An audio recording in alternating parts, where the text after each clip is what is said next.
From the following matrices identify diagonal, scalar and unit identity matrix.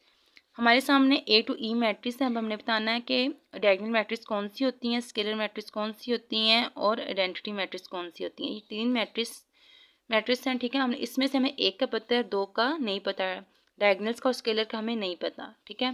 Scalar matrix कौन सी होती हैं? Scalar matrix की डेफिनेशन पीछे पढ़ते हैं कि स्केलर मैट्रिक्स क्या होती है। उन्हीं में से मैट्रिक्स दे दीजिए हमें, ठीक है। स्केलर मैट्रिक्स कौन सी होती हैं? Are diagonals matrix is called a scalar matrix if all the diagonal entries are same and non zero. For example this, जिनकी डायगोनल सेम होंगे और दूसरी एंट्रीज नॉन जीरो होंगी वो होती हैं स्केलर मैट्रिक्स। जिनके डायगोनल सेम होंगे और एंट्रीज नॉन जीरो होंगी उससे कहते हैं स्केलर मैट्रिक्स। और आइडेंटिटी मैट्रिक्स को आपको मैंने बता चुकी हूँ कि जिनकी एंट्रीज वन हो, डायगोनल की एंट्रीज वन हो, वो होती है आइडेंटिटी मैट्रिक्स।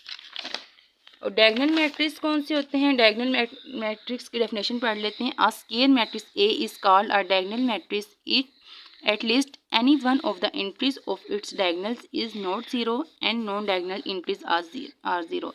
जिनके डायगोनल्स डिफरेंट हो और बकाया वैल्यूज नॉन जीरो हो उन्हें कहते हैं डायगोनल मैट्रिक्स। स्केलर और डायगोनल में ये डिफरेंट है कि इसकी सेम होते हैं डायगोनल्स और इसके डायगोनल्स डिफरेंट होते हैं।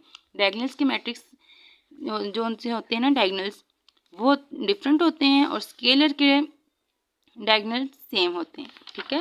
और आइडेंटिटी मैट्रिक्स के डायगोनल्स में ओनली वन आता है, उसे डिनोटेड बाय वन करते हैं। अब हम मैट्रिक्स का बताते हैं ये कौन कौन सी मैट्रिक्स हैं।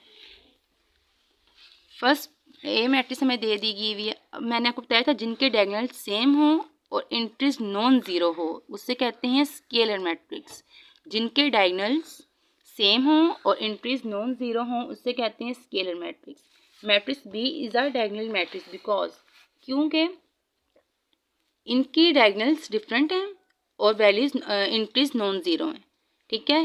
Matrix B is a diagonal matrix. Matrix C, जिनके डायगोनल्स में वन आता है, डिनोटेड बाय वन होते हैं और दूसरी वैल्यूज नॉन जीरो होती हैं उससे कहते हैं आइडेंटिटी मैट्रिक्स। मैट्रिक्स डी, ये आपको देखने में पता चल रहा है कि जिनके डायगोनल्स डिफरेंट हैं उन्हें कहते हैं डायगोनल मैट्रिक्स। स्केलर और डायगोनल मैट्रिक्स का मैंने आपको फ़र्क बता दिया। एंड मैट्रिक्स ई देख लें। मैट्रिक्स ई 5 में से 3 माइनस करेंगे तो 2 होगा और 1 में +1 करेंगे तो 2 हो जाएगा, तो ये दोनों सेम हो जाएंगे, तो ये कौन सी मैट्रिक्स है? स्केलर मैट्रिक्स, ठीक है। हम मूव करते हैं फोर्थ पार्ट पे। Find negative of matrix A B C D and E when. Matrix A to matrix E का हमने नेगेटिव फाइंड करना है। कैसे मैट्रिक्स का मैं नेगेटिव फाइंड करते हैं ये मैं आपको सोल्व करके बताती हूँ। जैसा कि मेरे पास मैट्रिक्स ए है, नेगेटिव कैसे फाइंड किया जाता है मैट्रिक्स का? हम मैट्रिक्स ए का नेगेटिव लेते हैं। इसका कैसे लेते हैं कि हमने सबसे पहले मैट्रिक्स ए के बाहर माइनस का साइन लेंगे, ठीक है। हमने क्योंकि इसका नेगेटिव फाइंड करना है। जब हम माइनस बाहर लेंगे तो सब वैल्यू के साथ साइन चेंज हो जाएंगे, सब वैल्यूज़ के साथ साइन चेंज हो जाएंगे, क्योंकि जब बाहर माइनस हो तो अंदर सब वैल्यूज़ के साथ साइन चेंज हो जाते हैं। जिसके साथ कुछ नहीं होता उसके साथ प्लस होता है। अब मैंने माइनस लिया तो सबके साइन चेंज हो जाएंगे, तो वो हमने मैट्रिक्स का नेगेटिव फाइंड कर लिया। भाई मैंने माइनस कॉमन लिया तो 1 के साथ प्लस था तो मैंने नेगेटिव 1 लिख लिया, माइनस कर दिया। 0 की वैल्यू नहीं होती, 0 के साथ कोई साइन नहीं होता। 1 है, इसके साथ प्लस था तो मैंने -1 लिख दिया, ठीक है। ये इसका हो गया नेगेटिव फाइंड। इसी तरह मैट्रिक्स बी का, मैट्रिक्स बी के बारे में नेगेटिव फाइंड कैसे करूँगी? माइनस लिया, इसका +3 था तो -3 आ गया, 2 था तो -2 आ गया, -1 था तो 1 आ गया, 1 था तो -1 आ गया।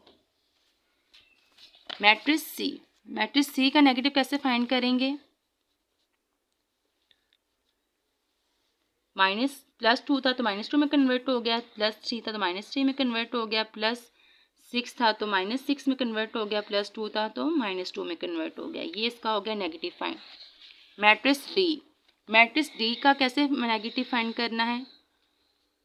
माइनस बाय कॉमन लेंगे, हम अंदर साइन चेंज कर देंगे।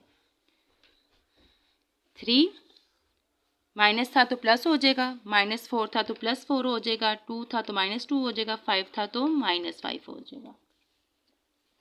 मैट्रिक्स ई का नेगेटिव कैसे फाइंड करेंगे?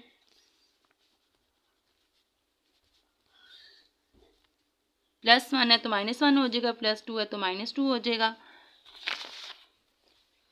-5 है तो +5 हो जाएगा, +3 है तो -3 हो जाएगा।